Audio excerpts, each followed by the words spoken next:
Ram Dass is suggesting a story that happened with Maharaj-ji related to my father. And actually I heard Therese today talking about difficulties with her mother and reconciling that. I don't know if she's here. Well, I had pretty much a similar relationship with my father, maybe a little bit worse.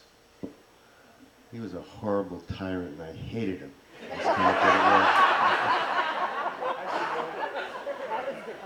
it was. And I was in India with my brother, and we got a letter saying he was going to come visit us. And I actually thought to myself, my father here with my guru, that would be like taking acid with him. Horrible thought. Awful. But he came, and my brother and I met him, and he had a toupee on.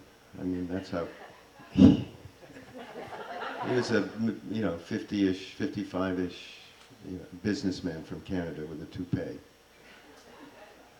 Anyhow, he came and we went to, Maharaj-ji was in Vrindavan. And in Vrindavan there's a wall around the ashram. You got to take your shoes off, which, he had lace shoes, and he was there for 10 minutes trying to get that straightened out. And I rushed in to see Maharaj-ji, who looked at me, your father's here. Like, great. And it wasn't great. Anyhow, so he came in and he sat down, and I mean, he was firmly stuck in his mind, big time. He had been a bomber pilot in the Second World War, so anyhow, Maharaj-ji said to him, so you got on a plane, you're from Canada, you got on a plane in Canada and then stopped in Frankfurt, Indian businessman got on, sat next to you, talked to you about India. He told him the whole trip. So my father's jaw dropped. He could not believe that anybody would know details that he never told anybody. And then some other details about my mother. They had been divorced, and I'm sitting there just going, this is just horrible. I have to sit here with my father who's like... And then Maharaj-ji turns to me at one point and goes, Did you give your father the medicine? And I said what Ravnas said. Aspirin? You want some aspirin? He had a cold. I thought, yeah. He said, no, not the aspirin. The yogi medicine that Ravnas gave me. I went, acid? My father went, LSD? Then Maharaj-ji said, so take care of your father while he's in India. I said, okay. And then he said, meet me in Allahabad in a week. So we had a week, and we decided to go to Benares for some reason, and rented a houseboat about 50 yards from the burning ghats in Benares, with thousands of years, 24/7, they burned bodies. My father was so caught in his ego, he thought he wasn't afraid to die. He was really messed up.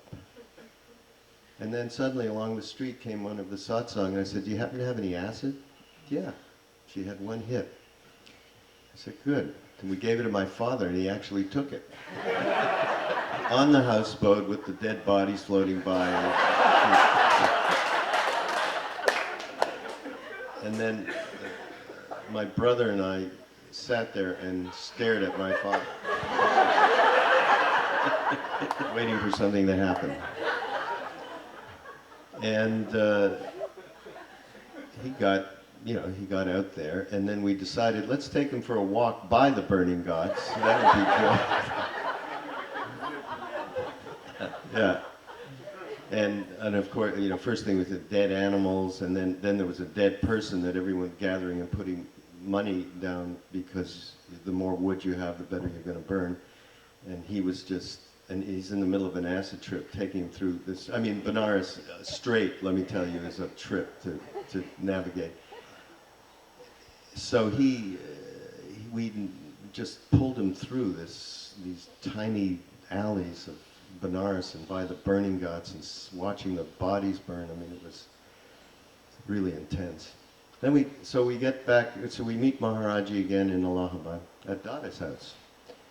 We were there, just our family and Dada's family. I mean, it was just quite incredible. And Balaram Das, of course, he was always there. And Maharaj-ji said, you expect him to say, so how was your trip or something like that? He said, absolutely nothing. Ignored. I mean, there was nothing about it whatsoever, except then he said to my father, you had a horse farm in Canada? Yeah. And you had a horse, a black horse with white legs, whatever. It was the exact description of the horse. And the vet told you you needed to put it to sleep, but you didn't. And you said, my father had, the biggest thing in his life was he had nursed this horse back to health that the vet had said to euthanize.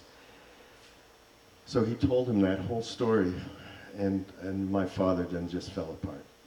He just started crying. And that was pretty much the end of him and the beginning of our relationship.